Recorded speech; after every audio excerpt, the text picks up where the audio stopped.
Fais chier, fais chier, fais chier, fais chier, fais chier, fais chier, fais chier. Pourquoi tu es si sérieux?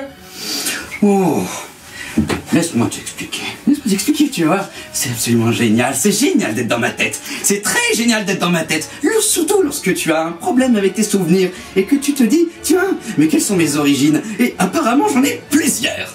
Et tu verras, c'est génial. Un coup, voyons voir, je tombe dans des produits chimiques et ma peau devient blanche d'elle-même. Un coup, c'est une sorte de maquillage et des cicatrices sur la gueule. Il y a même des fois où est-ce que bien la couleur de peau change, il y a des détails qui changent. Même toi, tu changes. Sais-tu à quel point tu as beaucoup de versions? Le pire, c'est qu'en fait, oh mon Dieu, il y a même une fois où est-ce que j'ai eu l'impression d'être la mère de Batman. Oh mon Dieu, ça traduit un certain côté maternel, tu vois. Comment est-ce qu'après, d'après toi, je pourrais supporter du coup de te dire « Appelle-moi papa ». Je vais t'expliquer tout ça, t'inquiète pas. Oh, merci. Bonjour à tous, aujourd'hui nous n'allons pas parler de mes talents d'actrice mais bien du Chevalier Noir dans cette vidéo un peu différente de d'habitude. Batman a fêté il y a peu ses 75 ans et sa popularité parmi les héros de comics n'est plus à vérifier. Il est d'ailleurs la preuve avec Iron Man que le meilleur super pouvoir du monde reste la thune. La longévité de l'homme chauve-souris n'est pas uniquement due au fait qu'il a une bagnole super classe, mais aussi parce qu'il a l'une des meilleures galeries de méchants qui existent, tous univers confondus. Alors que le fait ayant marqué le début de l'alter ego de Bruce Wayne est quasiment toujours l'assassinat de ses parents lorsqu'il était petit, l'élément perturbateur dans le parcours des super-vilains peut être assez différent d'un support à l'autre, voire d'un média à l'autre. Je suis désolée, on ne parlera pas du Joker ici malgré la magnifique performance de mon ami Loki en début de vidéo, mais les amoureux du clown peuvent se consoler en regardant le caractère de mon ami Moko à ce sujet. Mais de qui allons-nous parler du coup? Eh bien nous allons parler des Gotham Sirens, Catwoman, Poison Ivy et Harley Quinn.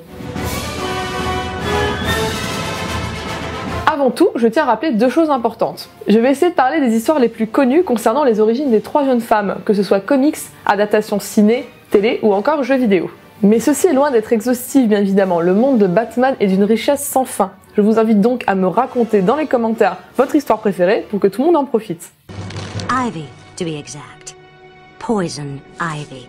Je vais rompre toute logique chronologique et parler en premier de ma chouchoute Poison Ivy parce que je pense sincèrement qu'un jour les rousses domineront le monde. D'ailleurs, avant de commencer, Poison Ivy est, pour ceux qui l'ignoraient, le nom d'une plante appelée en bon français le sumac grimpant, ou sumac vénéneux, ou encore herbe à puce, qui fait des trucs sacrément dégueulasses. La véritable identité de l'empoisonneuse, dans notre belle langue, est donc Pamela Lillian Isley. Et lui, il fut un temps où Pamela était un prénom un peu plus classe que maintenant. Elle est très distinguée. Elle est apparue pour la première fois dans le Batman numéro 181 en 1966, sous la plume du scénariste Robert Kanigher et sous le coup de crayon du dessinateur Sheldon Moldoff. Personnage assez mineur à ses débuts, elle fut de plus en plus utilisée lors de la montée du féminisme pour devenir l'ennemi féminin principal de Batman, Catwoman devenant de plus en plus une alliée. C'est bien sûr la pin-up Betty Page qui a servi d'inspiration principale au personnage, lui donnant sa coupe de cheveux et son amour des body in pièces.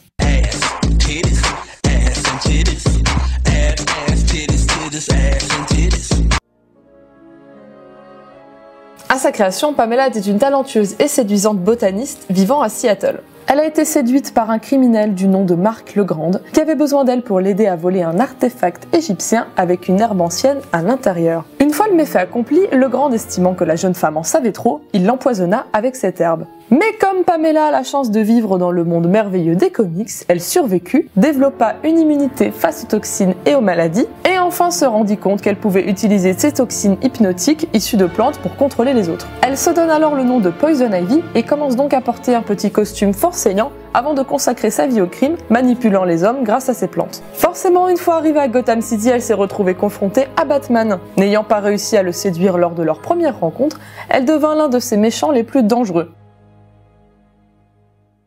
En 1985, DC Comics fête ses 50 ans et la série des Crisis on Infinite Earths change la donne et réinvente un peu l'univers.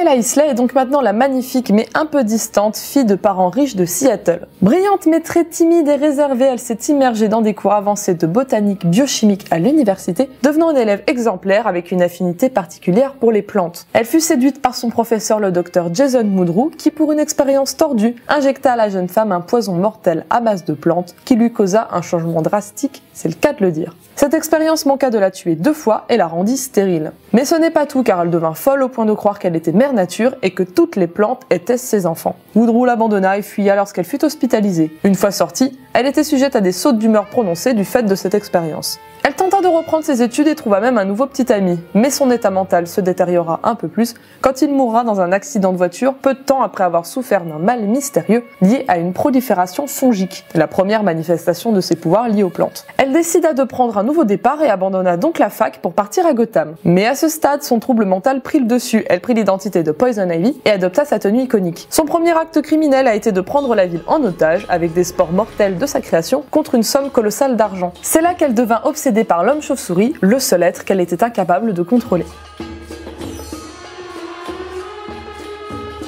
Pour ceux qui l'ignorent encore, c'est Paul Dini le scénariste et Bruce Timm le dessinateur qu'il faut remercier de tout son cœur pour la création de l'un des meilleurs dessins animés de tous les temps, la série animée Batman de 1992. Partiellement inspiré par le film de Tim Burton de 1989, le dessin animé ne s'attarde pas toujours sur les origines des grands méchants. Ici, Pamela Isley est donc une brillante botaniste un peu obsédée qui a gagné une immunité aux toxines et s'est tournée vers le crime. Poison Ivy s'amuse d'ailleurs le temps d'un épisode à se déguiser en botaniste pour une entreprise de cosmétiques.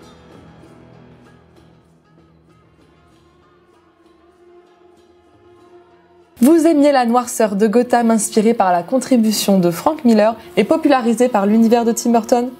Le film de Joel Schumacher, sorti en 1997, vous dit joyeusement d'aller vous faire foutre. Il revient de manière colorée au Batman très cartoon de la série télé des années 60. En soi, un retour aux sources peut très bien se justifier s'il est bien fait.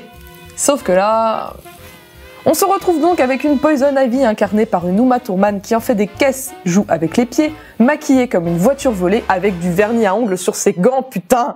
Et vu l'amour infini que je porte à cette actrice et à ce personnage, regarder ce film pour moi est aussi agréable que de boire du verre pilé tout en me faisant couper les doigts. Batman et Robin donc changent un peu les nouvelles origines de base de Poison Ivy. La botaniste Pamela Isley, dont les travaux sont subventionnés par Wayne Enterprise, tente de croiser du venin de serpent aux plantes pour qu'elles apprennent à se défendre. Jason Woodrue lui pique son venin pour faire ses expérimentations sur Bane. Elle la prend et veut le dénoncer, il la tue, elle tombe dans ce mix venin-plante, se transforme en Poison Ivy et le tue. Bon, on a gardé un peu le côté timide et innocent du début, sauf que là, la transformation est totalement involontaire de la part du docteur. Il veut la tuer, ça foire, et voilà. Film oblige, son histoire est forcément liée à celle de Bane, qu'elle va utiliser comme second couteau débile pendant 2 heures. On va dire que c'est le côté pratique qui prime, au dépend d'une bonne histoire, qui donne un scénario où tout doit absolument être lié. C'est d'ailleurs cette mystérieuse maladie qui a obligé Jonathan Liebesman et Michael Bay à trouver une origine commune à April O'Neil et aux tortues dans Ninja Turtles.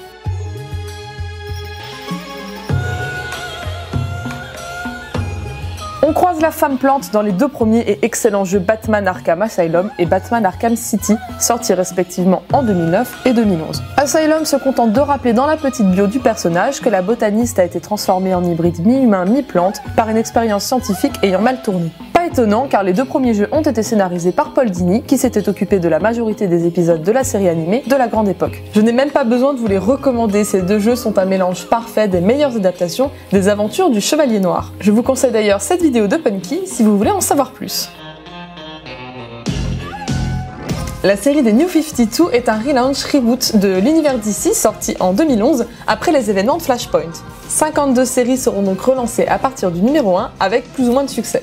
Le but premier était de donner un coup de fouet à DC en satisfaisant les anciens lecteurs tout en amenant de nouveaux. Les nouvelles origines de Poison Ivy ont été dévoilées dans le numéro spécial Detective Comics numéro 23.1 de septembre 2013 pendant le Villain Month. Ce pari de réinventer les origines des méchants était assez risqué, l'exercice ayant été exécuté à plusieurs reprises par les plus grands scénaristes. Le but était bien sûr de faire quelque chose de nouveau, sans faire de copier-coller, ni dénaturer les personnages. Malheureusement, la plupart tomberont dans l'écueil de l'enfance malheureuse, grand mal semblant justifier le comportement comportement de tous les méchants fictifs du 21e siècle. Cette fois-ci, Pamela Isley est née avec une maladie de peau qui l'empêche de sortir et d'apparaître à la lumière du jour. Les rares moments qu'elle peut passer à l'extérieur se font donc dans son jardin. Son père violent frappe régulièrement sa mère, finit par la tuer et l'enterre dans le dit jardin. À l'université, elle était déjà un peu toc-toc puisqu'elle s'amusait à vendre des pilules de phéromones aux étudiants afin d'étudier leurs effets. Mais bon, comme c'est pas méga légal, elle se fait arrêter par la police. Du coup, elle upgrade sa pilule, en donne au doyen de la fac pour le contrôler, lui faire tirer sa plainte et donner son diplôme avec mention.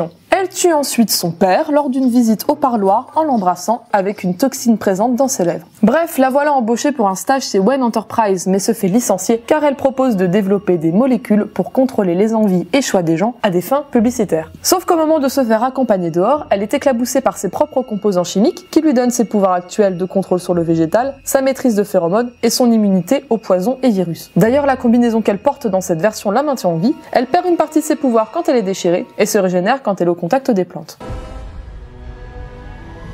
Nous sommes en 2014 et Laura Nolan ne touche plus seulement Batman, mais s'est aussi emparée de Superman. Tout n'est que nuances de gris et attention à ce qui pourrait détonner avec le monde réel. Gotham suit donc les enquêtes du jeune Gordon tout juste entré à la GCPD. Le pilote, en plus de nous montrer l'assassinat des parents de Bruce Wayne, nous montre absolument tous les putains de méchants de Batman, avec une subtilité à vous couper le souffle. La future Poison Ivy, jouée par Claire Follet, s'appelle donc Ivy Pepper. Elle est la fille de la crapule Mario Pepper, tuée pour faire croire aux habitants de la ville que les Wayne étaient vengés. Sa mère s'étant suicidée peu de temps après ce drame, elle s'est échappée des services sociaux et vit avec d'autres enfants abandonnés dans une maison aussi fréquentée par Selina. Et comme à la Fox, on aime la subtilité, la première fois que l'on voit Ivy, elle ouvre une porte et se cache derrière des plantes.